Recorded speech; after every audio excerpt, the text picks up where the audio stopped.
In the last week, we know that there's been some discrepancies between Donald Trump and the Somali American community. Somalians ripped off that state for billions of dollars, billions, every year, billions of dollars, and they contribute nothing. The welfare is like 88%. They contribute nothing. I don't want them in our country, I'll be honest with you. And again, he's been talking about Ilhan Omar. That's tragic. She's a politician out of Minnesota. And again, they are like enemies politically. And of course, he's now been dissing the Somali Americans in Minnesota, accusing them of doing all sorts of debauchery, fraud, crimes, and everything like that. And before all of this happened, you used to have a lot of the Somalians saying things like this. Somalis are not black. Let me explain why. Look I seen this clip just on Instagram, literally like at yesterday. me right now, chat. Am I black? I'm literally brown. I'm literally brown, bro. Think about it as well. Somalis are Arabs. We're in My thing is though, Donald Trump, if he could do this to actual Black Americans, so-called FBAs, whatever you want to classify yourself as, the indigenous people, whatever the fuck, he would do that to them if he could. You know what I'm saying? He don't want the Somalis here. He don't want blacks here, but he can't do that. You know what I'm saying? He can't do it. He know he can't. But if he could, he would. the Arab leagues, we speak the Arab language, we eat the Arab food. Bro, think about it like this, bro. If a whole community doesn't regard themselves as black, we can't be black, bro. We literally can't be black, bro. Many of the Somalis did not identify as being black. And of course, I can understand that because one thing people have to realize though, bro, just because Jews don't classify themselves as white, they're still fucking white, bro. Oh my goodness, I don't have no. they're from. I don't got no. How I do it? We got technical difficulties, y'all. Hopefully we good. Hopefully y'all can hear me. Somalia. But what am I saying? We can't be black, bro. We literally can't be black, bro. Many of the Somalis did. Boy.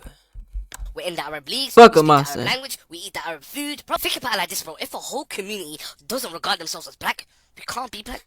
What y'all gotta understand, on a general scale, bro. You know what I'm saying? On a global scale, you are the same as a black American. Just because you're from different places, you're still looked at as the same. Just because you're from Africa doesn't mean nothing. On a global scale, you still a nigga. You know what I'm saying? I gotta get my shit right. Bro, we literally can't be black, bro. Many of the Somalis did not identify as being black. And of course, I can understand that because they're from Somalia, a place where everybody is, either black in some way or African. So there's no reason to call yourselves black. And this is the same thing that we've seen with the Dominican community or other black Latinos. This is no different. I'm not black, I'm Dominican, or I'm not black, I'm Somali. But now we have been seeing a different change. Always been a racist, a bigot, a xenophobic, and Islamophobic. We know that he called African nations a in his first administration. We know that when he came down that escalator, he said he was going to stop Muslim immigration into this country. And so it is not surprising that he is going after black immigrants in this country. And it's certainly not surprising that he's choosing a black immigrant community that is also Muslim. So that's Ilhan Omar talking about black Somalis or black immigrant groups. So now, in the case of her, she's attaching herself to the black cause, and she isn't the only person. Minnesota has always been a welcoming place for people fleeing a home country that is battered by war, poverty, and hunger. Europeans in the 19th and 20th century, black Americans from the South, Hmong. That was a call for allyship, and they threw the race card out there. We're all black. What happened to I'm not black, I'm Somalian? So you hear that again. Now, we understand that this is a play that people do once they have issues or they're getting their wake-up call. I'll come back to that in a minute because there's evidence, at least in certain cases, that Somalis have some very interesting things to say about Black Americans. Most of the people that we meet. most cultures have something to say about Black America. You know what I'm saying? Especially African Americans, they don't even know their fathers. They don't even know their fathers. Is that right? It was all of them, most of them were the product of one night stand. One night stand. He said a one night stand. It was all of them, most of them were the product of one night stand. Well, hold on. So he not even speaking on like an ancestry type of. He's saying Black people, African Americans, literally don't know their fathers. That's insane. The fuck? Especially African Americans. Hold on. Some very interesting Let's things get this to say right about Black Americans. Most of the people that we meet, especially African Americans, they don't even know their fathers. That's they crazy. They don't even know their fathers. Is that right? It was all of them, most of them were the product of one night stand. That's crazy. One night stand. They will tell you, I don't know my father. Yeah, and this is what he's preaching to these people. That's crazy. Well, who named you? Why are we your topic of discussion? Why are we your topic of discussion, bro? Like, what the fuck? Whose name are you carrying? When my mother chose his name for me. Hold who on. Named you? They will tell you, I don't know my father. Well, who named you? Whose name are you carrying? When my mother chose his name for me. And I don't know. Is that what we want for our ummah? No. So you hear the. So what, are they being influenced by America out there or something? You know what I'm saying? Talking about African Americans, they don't know their fathers and all of that. So this seems to be a very why is Black America even in your fucking? Why is that the topic of discussion, bro? Thing to say about a group of people, but it's just those people there. We're not trying to say everybody is the same, bro. It is like, bro, you say this like there hasn't been. It always goes back to the fucking cars Black people was dealt, bro. You know what I'm saying? Black people was done fucked up. You know what I'm saying? Was done wrong. All these systems and implications to keep the Black man and the Black woman together, bro, from being together. Like, come on, man.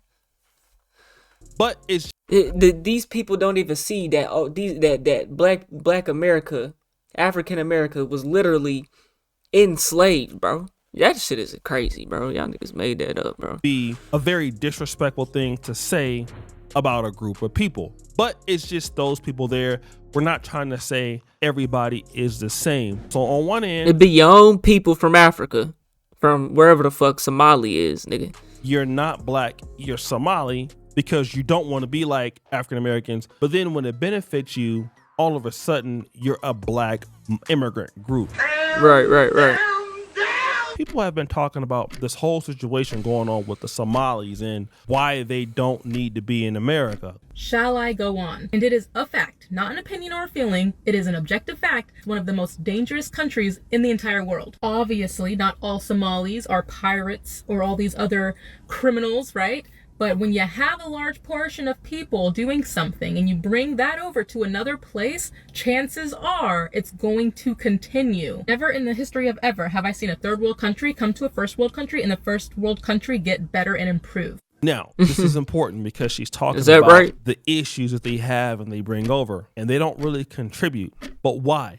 When they don't assimilate, which we see so often within their religion. She said, I mean, but they are such a small percentage if they're coming from a third world country, bro. The issues that they have and they bring over, and they don't really contribute. But why? When they don't assimilate, which we see so often within their religion. She said, these countries, people come from third world countries, do not do well in America when they don't assimilate, meaning that they want to keep their communities the same. And where do we see evidence of this? Oh, Somali only. I guess why even learn English if you can just read the signs in Somali? If you don't force the people who move here to... That's what America is. They got Chinatowns, they got Mexicos, they got, you know what I'm saying? That's America. You can't say that they're wrong for doing that, I guess, like, necessarily. You got the freedom to do that shit. Why even learn English if you can just read the signs in Somali? If you don't force the people who move here to learn English, they never will or will never have the need to learn English. And my point proved itself immediately. Did I interview you? Okay, sorry. Okay, this will be fascinating. Do you speak English? But at the same time, for the people that move here, they should be adapting though as well. Like, yeah, you can keep to yourselves, but you gotta also understand what type of society this is though. At the same time, you can't be bothered and you can't be racist here, bro. You know what I'm saying? Like, that's not what this country is no more. You know what I'm saying? This is a mixed land where we have freedoms to do these things. You know what I'm saying? It's not that. Cause that, I'm telling y'all, bro, all it's gonna take is for one group of people to start getting in the office, this, that, and the third, and the Mexicans is on pace to do it. You know what I'm saying? They on pace to do it. To overthrow this shit, and now civil war or some bullshit happening. Cause niggas don't know how to act. That's all it's gonna take. Do you speak English? Do you speak in English? French? Bonjour. Somali? Now, niggas turned this back. Walking around Minnesota in certain parts of Minneapolis or St. Paul, and he's literally walking up to Somalis and they can't even speak English. Some of them may be able to speak French because Somalia was a French colony, but they cannot speak English. I mean, it's like me living in a country trying to work, and I'm there. I mean, maybe they just moved there. A lick of English. They're even be like this signs only in Somali, which is, controversial for certain people. But the biggest issue that I see is not necessarily with Somalis and Black Americans or Somalis. It's not like they're not gonna It's not like they're not gonna have to learn English though, because they got signs in this neighborhood. If they go outside that neighborhood or that area, they're gonna have to adapt. You know what I'm saying? That I see. Eventually, maybe some of them, but apparently they're being bums and they're staying and keep it to the same area and not trying to change or adapt or whatever. So, controversial for certain people. But the biggest issue that I see is not necessarily with Somalis and Black Americans or Somalis with Trump. We know what Somalis have said about Trump, but the biggest issue is this. And as a Somali Bantu woman, I hate when an ethnic Somali person is like, oh, we're all one. We're all one. We're not. We are not one. We try to be one. We are only one to y'all when it benefits you guys. Mm-hmm. So this lady is Somali Bantu. So Somali Bantu are like Black Somalis. So they're more closer to being like Kenyans, Tanzanians, Malawians, like Africans. Now, the Kushites, Somalis, have an Arabic mixture. They're more like the ones from Ethiopia, some of them Arab influence, Afro-Asiatic people. And so this is what you see with the Somalis who look a little bit more Arabic. And so there is a clan system. That's because crazy. The Bantu are the Black Somalis. It's really crazy, like how divided. Who's divided the most between like countries? Who got like, bro? You know how many Black countries there is in Africa though? Like, you take the Asians, they got China, they got their little countries. You know what I'm saying? But they're not. I wouldn't say that they're culturally divided as much as Black people. You go to Africa, bro. I mean, you got the UK Black folks, you got the American Black folks, you got all these different Black folks in Africa of different religions and beliefs and all type of shit, bro. The divide is crazy. You know what I'm saying? Now, white people have the same as well. You know what I'm saying? But they make up a way larger percentage of population, and their countries and continents are far more populated, I'd say. Are not getting the same sort of respect, and this lady is It's just talking about crazy. this division in between the groups. She's saying that the Somali Bantus, you're only wanting to deal with us once it benefits you. Because imagine if like all the black countries in Africa came under one according, bro. You know what I'm saying? Imagine how big that one country could be, though. You know what I'm saying? But imagine how powerful that one country could be, though. Talks about it in more detail. Our accomplishments are not your accomplishments, because whenever you guys have an accomplishment, you do not share it with us. Whenever you get an opportunity, you don't share it with us. You don't help us in any way, shape, or form. But yet, every time we got something going on, oh, we're one. No, we are not. Somali Bantus have went through so much. Our people came to the U.S. and started getting actual opportunities starting in 2000s. Y'all held us back for years and years. And he says, y'all have held us back for years. Once things are going for us, you don't want to support us. But if we're spending money with you, like all of these things she's talking about, you guys are grifters. And these are Somalis having the issues within their own communities. Now let's bring it back to pan-Africanism, and this is why it's important. If Somali Bantus can say this, and I say that about the white folks having all type of countries, or their countries more populated and whatnot. I mean, you look at Europe, you know, they're kind of divided and all that, German and Jewish and Italian and this, that, and the third. You know what I'm saying? But over there in Europe, though, like you can travel from country to country in Europe, like state to state. You can do that out there. You know what I'm saying? Like, it's different though. You know. And this is why it's important. If Somali Bantus can say this about Somalian Cushitic people and the problems that they have, then what does the Black American community stand with working with or have any expectations of Somalis? Let me just say this. I have a very, very good Somali buddy of mine. He lives in Australia. I love him to death.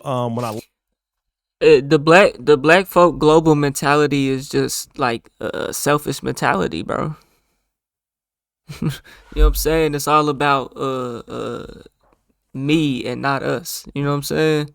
Like, hell, even Black America's divided between gangs and neighborhoods and all type of shit, bro. You know what I'm saying? Like, this shit is crazy, bro. I have a very, very good Somali buddy of mine. He lives in Australia. I love him to death. When I last was in Kenya, we'll go out, we'll hang out. He's a great person, right? But you can't expect everybody to be like that. And I met some Somalis; they're hella cool. I mean, the women are beautiful. The people are just nice. I know a lot of them here. I know some of them here in Uganda. But to expect that Somalis are just going to be on the same time as Black Americans, it's pointless, because Somalis have a different way of life. They're not all unified, as we're going to find out. They all have different things, and there are divisions within the group, and yeah, we're going to find out. My name is Faisal Deri, and we're here gathered today with the community leaders, business leaders, and youth leaders from the Somali community and from the Muslim community in Minnesota. And we're gathered here today to fully support and endorse President Trump and J.D. Vance. These are Somalis that support Donald Trump, okay? Now, if you guys heard about what happened with the Minneapolis mayorship race with Jacob Frey, he won, and he was running against a Somali guy. But the reason how he beat the Somali guy is because there are two different clans that are split. He went to the clan that was split and got all the support. All right. And just like when it comes with working with other groups in Africa, you're going to have groups who have these splits from their home country. The Somali Bantus are going to have somewhat of a strife with Somali Cushitic people. And what Black Americans should understand is that you're only going to be able to work with people that you have leverage with. I mean, that's just what it is. You got to have mutual respect. And so the Somalis, if they're trying to attach to the Black struggle, well, Somalis try to attach to the Bantu struggle, right? We hear it already. The Cushitic people, the Arab ones, when the Somali Bantus got something to offer, they'll say, oh, we're all Somalis when it benefits them, and then turn around and then they'll hold the Somali Bantus back when it benefits them also. The same thing will happen with the FBAs. Somalis will then say, hey, listen, we are Black immigrants when it benefits them, and then when it doesn't benefit them, they'll go back to being Somali. So the reality is that, you cannot let other groups benefit off of your struggle. They will never let you benefit off of their struggle. And I do believe in Pan-Africanism with parity. Okay. I believe in Pan-Africanism when there is appropriate leverage. I do not believe in flat blackness. You can steal from me when you want without giving any value to me, when you won't let me do that to you. And all African groups gatekeep. I'm in Uganda right now. You're not going to be able to benefit from the Ugandan struggle. They make you pay to be associated. You have to prove yourself. So other groups should have to prove themselves when it comes to interacting with Black America. So as Black America, is it really? There's definitely a problem with the white folks with what they done in history. But man, on a global scale, bro, Black people is divided, bro, from country to country. You know what I'm saying? It's not that you go to Africa and you're gonna be accepted over there, bro. We don't give a fuck if you was a so-called slave that went on a ship, but they don't give a fuck about none of that, bro. That shit is crazy. And just thinking about it, North Korea and South Korea, they funkin'. You know what I'm saying? Like, it's always going to be a divide like this, man. It's just unfortunate though. Like, that's unfortunate though that all them countries in Africa are completely different from each other, and they don't accept each other. They don't like each other or whatever. Like, you know what I'm saying? Like, that shit is crazy, bro. And it's like, Black Americans go over there. It's not like you're just gonna be accepted. You know what I'm saying? That's crazy. Or hashtag FBA. It's only right. Whenever you go and deal with them, you have to give them something. You cannot be associated with Africa or Africans without giving up something. They have to give up something too, right? And so if we can get that, if we have that level of parity, then yes, we can ride for anybody and they can ride for us. But if nobody is contributing to the pot, like what this lady is talking about with Somali Bantu, then they can be no help to Black Americans. If you're not even helpful to your own Somali Bantu people, we would be crazy to believe we would be able to get anything from that relationship. Also, you would only be able to get something from that relationship if you could force it with leverage. And this is not to disrespect Somalis, or Ethiopians, or Eritreans, or Nigerians, or Jamaicans, anybody, right? But there has to be value given and added on both sides. So guys, what do you think? It's your boy Oshi. Yeah, man, y'all let me know what y'all think, man. We on the road to 100K, okay? If you ain't hit that like button, subscribe button, and turned on all notifications, slap the dog shit about yourself, because that's the first thing you should have did when you clicked on this video. I'll get at you on the next one, and I'm gone. TY Pin 9.